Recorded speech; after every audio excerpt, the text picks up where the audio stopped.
فرمائے گا یا قومی اوفوا المکیال والمیزان بالقسط ولا تبخسوا الناس اشیاءهم، اے میری قوم ناپ اور تول انصاف کے ساتھ پوری کرو اور لوگوں کو ان کی چیزیں گھٹا کر نہ دو، ولا تعثوا فی الارض مفسدین، اور زمین میں فساد مچاتے نہ پھرو۔ تو اس میں وہی اسی بات کا اعادہ کیا گیا، لیکن ایک الگ انداز سے کہا گیا۔ پہلے بھی یہ کہا اے میری قوم کہ تم لوگ ناپ اور تول میں کمی نہ کرو، اور پھر دوسری دفعہ تاکید کرتے ہوئے کہا کہ تم لوگ اپنے ناپ اور تول کو انصاف کے ساتھ پورا کرو۔ پہلے نفی کے ساتھ تھا، اب اس بات کے ساتھ ہے، اور فرمایا کہ لوگوں کی چیزیں گھٹا کر نہ دو، اور نہ زمین میں تم فساد مچاتے پھرو۔ جبکہ اس کے برعکس ہم اسلام کی تعلیمات دیکھتے ہیں تو نبی کریم صلی اللہ تعالیٰ علیہ وسلم نے ہمیں تو یہ حکم دیا ہے کہ جب کسی کو دو تو جو پلڑے میں جس کو دے رہے ہو وہ جھکا ہوا ہونا چاہیے، اس میں کمی نہیں ہونی چاہیے کہ زیادہ چلا جائے گا تمہاری طرف سے تحفہ ہو جائے گا، تمہاری طرف سے ہبہ ہو جائے گا، اور کم جائے گا تو تمہاری قیامت کے دن پکڑ ہو جائے گی۔ تو نبی علیہ الصلوۃ والسلام نے اس کی بڑی تاکید فرمائی۔ اس لیے بعض بزرگان دین کے بارے میں آتا ہے کہ جب وہ کوئی سامان خریدا کرتے تھے تو وہ دونوں پلڑوں میں رکھوا کے تولا کرتے تھے، پہلے وزن ایک پلڑے میں، سامان ایک پلڑے میں، جب برابر دیکھ لیا تو اب وزن اس پلڑے میں، سامان اس پلڑے میں، جب دونوں طرف سے اطمینان کر لیا تو پھر سامان لیا کرتے تھے۔ یہ بزرگوں کا خاص طریقہ کار تھا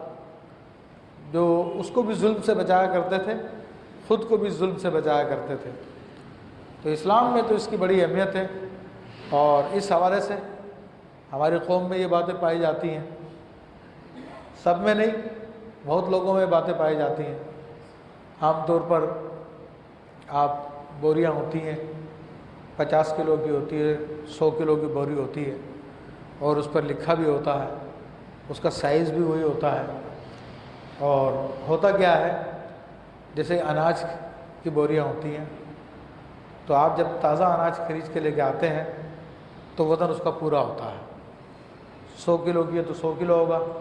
اور 50 کلو کی ہو تو عام طور پہ 50 کلو ہوگا۔ لیکن جب آپ کے گودام میں وہ رکھی ہوتی ہے اور اس پہ 2 مہینے گزر جاتے ہیں، 3 مہینے گزر جاتے ہیں، تو اس کے بعد اس کا 1 کلو یا 1.5 کلو یا 2 کلو تک وزن بعض اوقات کم ہو جاتا ہے۔ دالوں میں یہ بہت ہوتا ہے، کیونکہ بیچنے والے یہ جو آگے ملر ہیں وہ یہ فراڈ کرتے ہیں کہ وہ دالوں کو گیلا کر دیتے ہیں یا اناج کو تھوڑا بہت گیلا کر دیتے ہیں تاکہ اس کا وزن بڑھ جائے۔ ایسے ہی ہمارے یہاں پر گوشت بیچنے والے، بعض لوگوں کا طریقہ کار یہ ہے کہ جانور کو ذبح کرنے کے بعد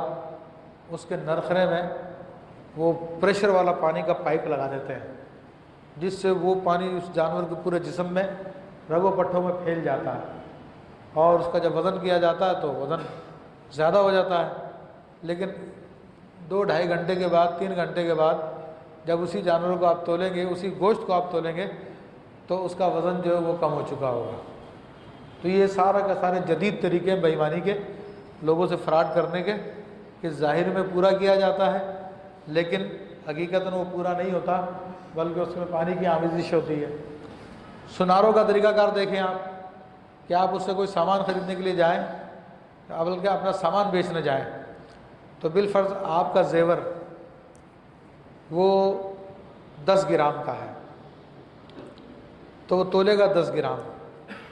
اور اس کے بعد پھر وہ کہے گا اس میں سے 2 گرام جو کاٹی ہے، گھاٹی ہے، یہ لفظ استعمال کرتے ہیں، کاٹی ہے یا گھاٹی ہے، اس قسم کا لفظ کرتے ہیں، یعنی اس کے اندر جو ملاوٹ وغیرہ بنانے کی وجہ سے جو آئی تھی تو وہ جو ہے اس کو کاٹ لیں گے اور 8 گرام کے پیسے آپ کو دیں گے۔ اور جب آپ خریدنے کے لیے جاؤ تو وہ آپ سے پورا کا پورا 10 گرام کا پیسہ لے گا،